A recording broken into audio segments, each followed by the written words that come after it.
presented by Wayside Furniture. The Cavaliers beat the Utah Jazz 122-113 in large part due to this guy, Evan Mobley, who I'm standing by with now. And Evan, look, this wasn't an easy one. The Jazz certainly put up a fight, right? So describe the grind and how you guys ultimately came out with the win.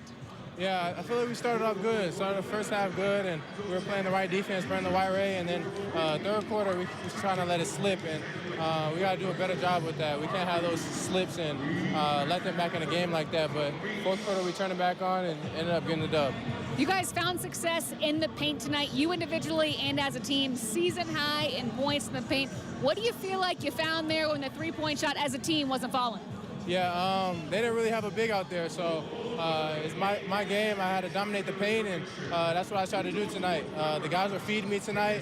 Every opportunity they gave me the ball, and I was just making the easy ones. You said it. This is your first 30 points, 15 rebounds game of your career. What was feeling easy for you out there?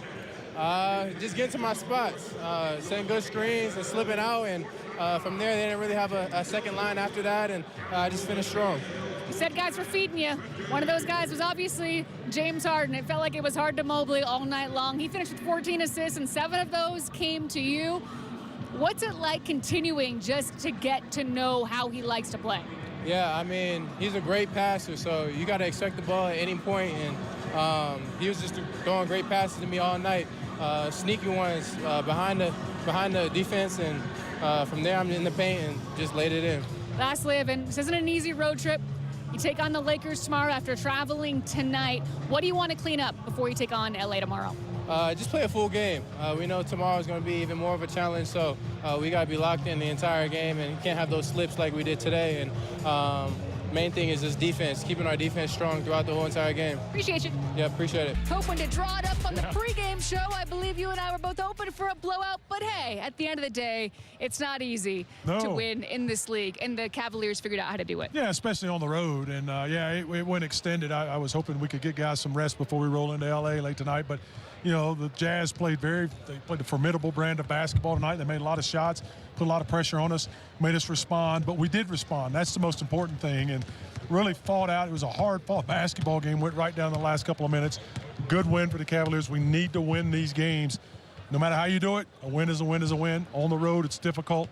Chalk this one up to excellent play by Evan Mobley, Donovan Mitchell, James Harden, Tyrese Proctor. These guys all came in and contributed in a big way. You said it, excellent play by Evan Mobley. That had to be the highlight of the night, and his play is our Misney Make 'em Pay moment, brought to you by Tim Misney.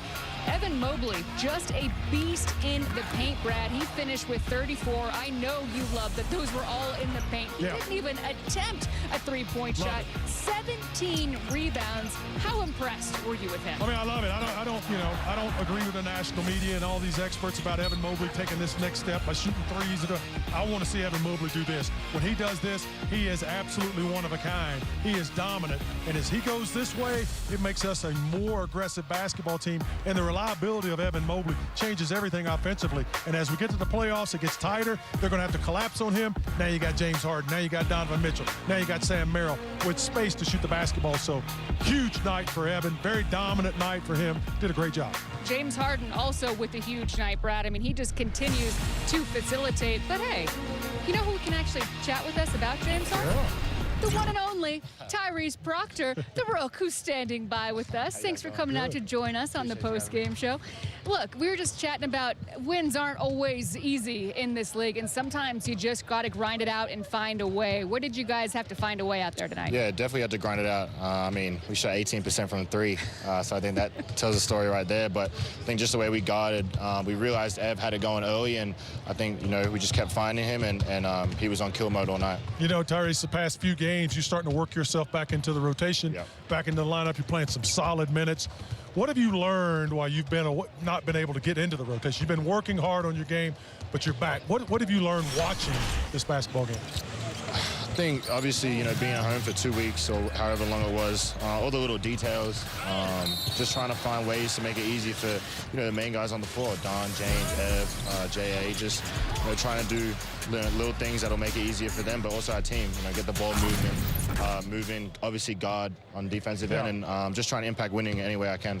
Not every rookie comes in and has the confidence that you do. And one of the things that we love about you is you come in, you're not afraid to take a shot. And a lot of rookies tend to be that way. What is it about this team, or even just about how you play, where you've got that confidence any night? Yeah, I think it's just the trust I have in myself, the trust that the guys, organization has in me. Obviously all the work that I put in behind the scenes, it works, and I put in the work. So I think a big thing is just trusting that. And like I said, guys have full confidence in me and want me to play my game. And I understand if I play my game, it's only going to help other people. Offensively, you can score. We got so many guys that can score. It's the defensive end, night in and night out. We got to pick it up a little bit more. What are you seeing on the defensive end we need to improve upon as we go down in these last 7, 8 games, 6 or 7 games? I think just staying connected, being on a string defensively, rotations, just having each other's back, and then just rebounding defensively. I think we're at our best offensively when we rebound and just push the ball and play freely. Before we let you go, how's the season treating you in terms of the travel? Because we got to let you go here, because we got to hop on a flight, go to L.A. We got a tough road trip. Got a long trip right now to L.A., so should be good. All right, get on out of here. Get on out of here. Appreciate you, TP. Appreciate you.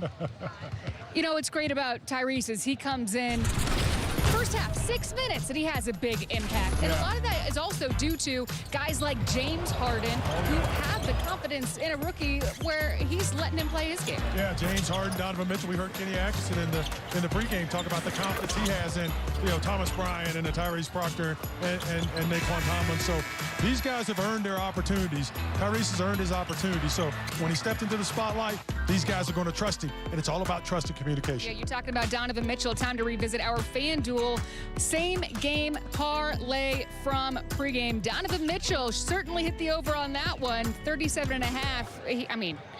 He played really well. Yes, he on did. The offense. Fantastic. Cavaliers won the first quarter, but what we did not expect, Sam Merrill didn't make a 3 in this game. Yeah. I felt bad for him. It was one of those things where he's got that Sam Merrill pressure, got the family. He usually lights it up here. Yeah, you want it so bad, but we were going so much to Evan inside, and Evan was just dominant. And Sam made a lot of those passes to Evan that scored him baskets. So he gave up on his 3-pointers tonight in order to help basketball. Yeah, and he was still able to contribute in so many other ways. Like you said, that drive game, he's got it.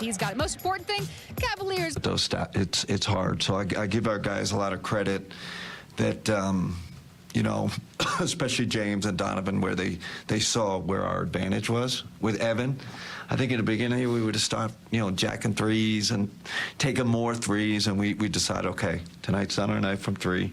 We're going to start getting to Evan and the roll down deep in the paint, and we're going to start driving it. Keon started driving it. Even Sam was 0 for 8. He just started driving it. So I like that our guys made that tactical adjustment. Yeah, I was going to ask about that too. What does that take to deal with that? IQ. I think it's just having smart players, and I think those guys, we mentioned it, and they figured out, Evan's the advantage tonight. Let's just keep feeding him. And Evan was great. Like, even in the first half, they started swarming him. He kicked out. We got good shots. He made great, great decisions. Evan's playing great basketball. If you look at his stats post All-Star, it's pretty stunning. What he's been doing. So, and then I felt like our defense sustained us. Was it elite? No, but we did a good enough job considering how bad we shot. We stuck with it. It's a good win for us. And then I know, Jared, Max didn't play tonight. You played a bunch of guys, which you said you're going to do. How are you looking at it for tomorrow? We'll see. We'll see. Let me just, we'll see where Jared is. We'll see, Max is. I think Max is, likely. Jared, let's see where he is. I don't want to jump the gun on that. So yeah, we got to manage this a little bit with some guys, and we'll keep doing it and keep playing our young guys. Chris. Hey, Kenny. Chris. What do you feel like finally allowed you to put them away late in the game? Yeah, getting our big tight end down the middle. James is a master, right? He knew his ISO game wasn't gone, his 3 ball wasn't gone. We just popped it over the top, they were small, and Donovan had a couple of nice passes. Then we started laying it off on drives to Evan. 34 and 17, it's pretty, 28 minutes, pretty good line for Ev. You said Evan had the advantage tonight. Clearly he did. But do you believe that he has the advantage most nights? And if so, like, how do you incorporate him more consistently? Like I said, Chris, he's been an absolute, he's been dominating really post All-Star and, post-trade. And I got to look, I don't know how much that has to do with James. I'm sure James has a hand in that. When you have a great passer like James, I think it's helped him tremendously. I don't know if it's the same as a JA effect, but you could argue that probably. He's just we talked about it early. Like, man, I feel him trending in the right direction, and I think he's kind of exploded. Rebounding's up too. He's rebounding better. Free throw looked good tonight, so that he's catching a wave at the right time.